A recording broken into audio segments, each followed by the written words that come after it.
Chapter 26. The Trick River. Next morning, they pushed the raft into the water and all got aboard. The quadling men had to hold the log raft fast while they took their places, and the flow of the river was so powerful that it nearly tore the raft from his hands.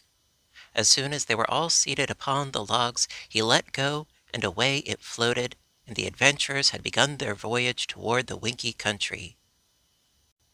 The little house of the Quadlings was out of sight almost before they had cried their goodbyes, and the Scarecrow had said in a pleased voice, "It won't take us long to get to the Winkie country at this rate."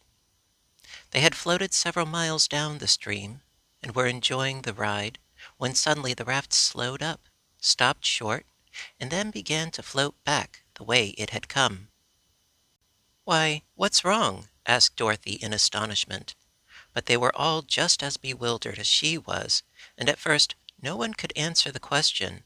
Soon, however, they realized the truth, that the current of the river had reversed, and the water was now flowing in the opposite direction, toward the mountains. They began to recognize the scenes they had passed, and by they came in sight of the little house of the Quadlings again. The man was standing on the river bank, and he called to them.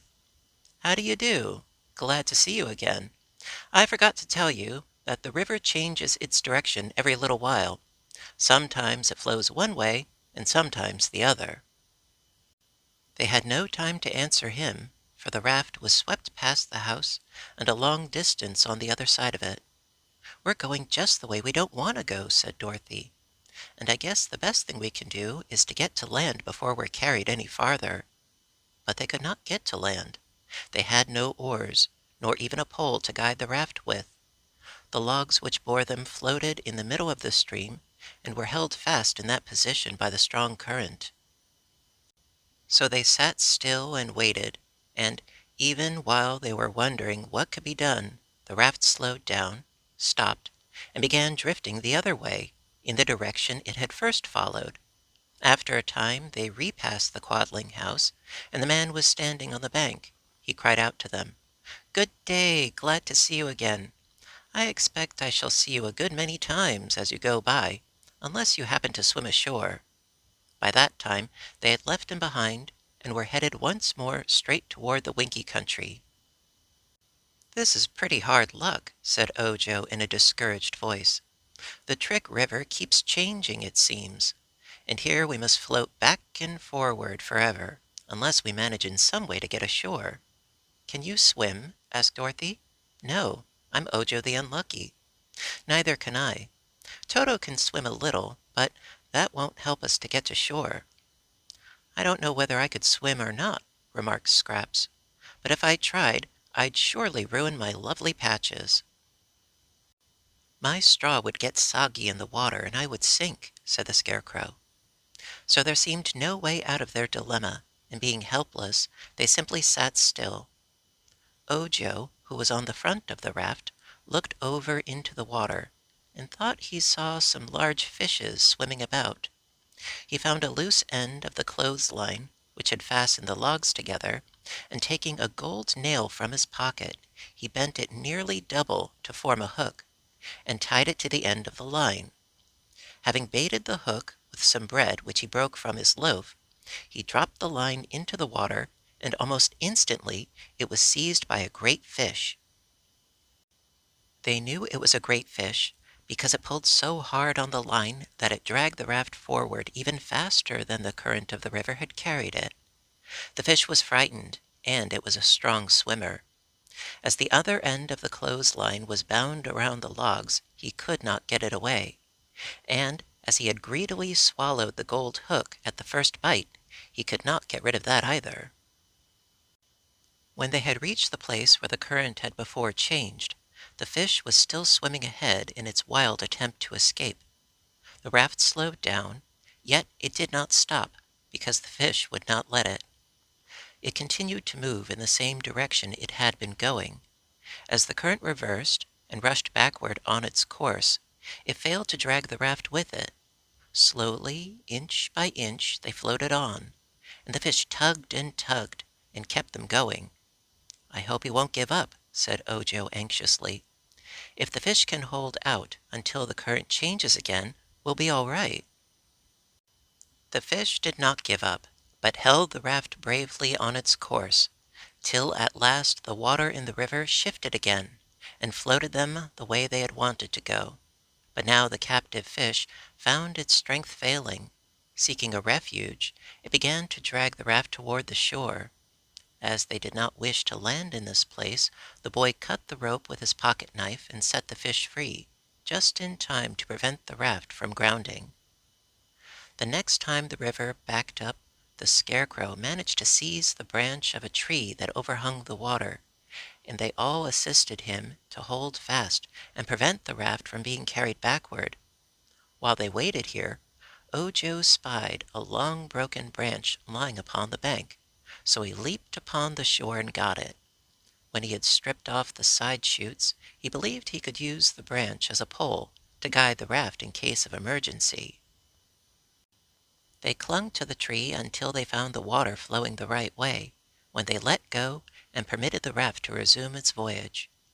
In spite of these pauses, they were really making good progress toward the Winkie country, and having found a way to conquer the adverse current, their spirits rose considerably. They could see little of the country through which they were passing, because of the high banks, and they met with no boats or other craft upon the surface of the river. Once more the Trick River reversed its current, but this time the Scarecrow was on guard and used the pole to push the raft toward a big rock which lay in the water.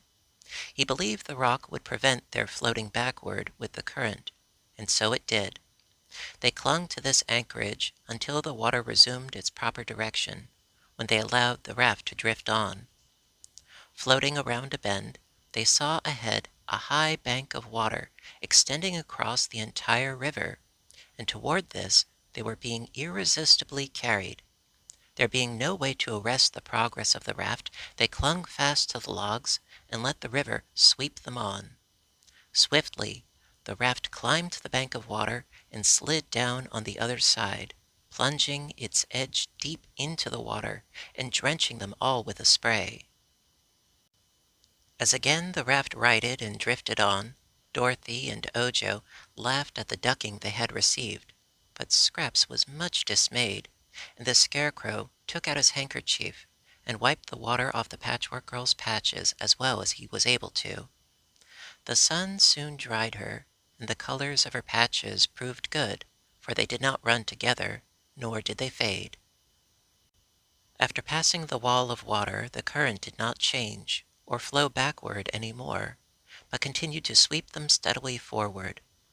The banks of the river grew lower too, permitting them to see more of the country, and presently they discovered yellow buttercups and dandelions growing amongst the grass, from which evidence they knew they had reached the Winkie country.